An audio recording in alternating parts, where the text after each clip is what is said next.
ইরানের চলমান সরকার বিরোধী বিক্ষোভে ক্রমে আরো সহিংস রূপ নিচ্ছে। রাজধানী তেহরানের দোকানপাট ও একটি ব্যাংকে অগ্নিসংযোগের ঘটনা পরিস্থিতির উত্তেজনা আরো বাড়িয়ে দিয়েছে। এই বিক্ষোভের প্রভাব দেশের গণ্ডি ছড়িয়ে আন্তর্জাতিক অঙ্গনও ছড়িয়ে পড়েছে। যুক্তরাষ্ট্র ও ইউরোপের বিভিন্ন শহরে সংহতি সমাবেশ অনুষ্ঠিত হয়েছে। এই অবস্থায় পরিস্থিতি নিয়ন্ত্রণে কঠোর পদক্ষেপ নিয়েছে তেহরান প্রশাসন। ইরানের রাজধানী তেহরানে উত্তাল পরিস্থিতি। স্থানীয় সময় রবিবার রাতে শহরের বিভিন্ন এলাকায় দোকান ও একটি ব্যাংকে আগুন দেওয়া হয়। আগুনে পুড়ে ছাই হয়ে গেছে একাধিক বাণিজ্যিক স্থাপনা। তৃতীয় সপ্তাহে গড়ানো এই বিক্ষোভ শুরু হয়েছিল মুদ্রা অবমূল্যায়ন ও ভর্তুকি সংস্কারের প্রতিবাদে। পরবর্তীতে তা রূপ নেয় সরকার বিরোধী আন্দোলনে। রাষ্ট্রীয় গণমাধ্যম বলছে, গত 14 দিনে অন্তত 109 জন নিরাপত্তা বাহিনীর সদস্য নিহত হয়েছেন।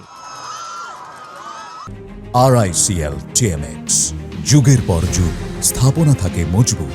জাতির উদ্দেশ্যে দেয়া ভাষণে ইরানের প্রেসিডেন্ট মাসুদ পেজেশকিয়ান জনগণের অর্থনৈতিক দাবিকে যৌক্তিক বলে স্বীকার করলেও সহিংসতা মেনে না নেওয়ার হুঁশিয়ারি দেন। এই সহিংসতার জন্য যুক্তরাষ্ট্র ও ইসরায়েলের মদতপুষ্ট ষড়যন্ত্রকে দায়ী করেন তিনি। مردم نگرانی دارن ما با اونا میشینیم و وظیفمونه نگرانی اونا رو حل کنیم।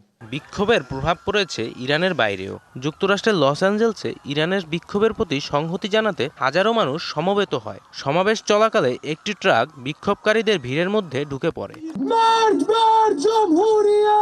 ইউরোপেও ছড়িয়ে পড়েছে সংহতি আন্দোলন। জার্মানির বার্লিনে ব্রুন্ডেনবার্গ গেটের সামনে শত শত মানুষ ইরানের সরকারের বিরুদ্ধে স্লোগান দেন। এদিকে তেহরানের কাছের শহর কারাজে স্বাভাবিক জীবনযাত্রা অব্যাহত থাকার দাবি করেছে সরকার। পরিস্থিতি নিয়ন্ত্রণে রাখতে টানা 4 দিন ইন্টারনেট সংযোগ সীমিত রেখেছে সরকার। জয় রায়, ডিবিসি নিউজ ডেস্ক।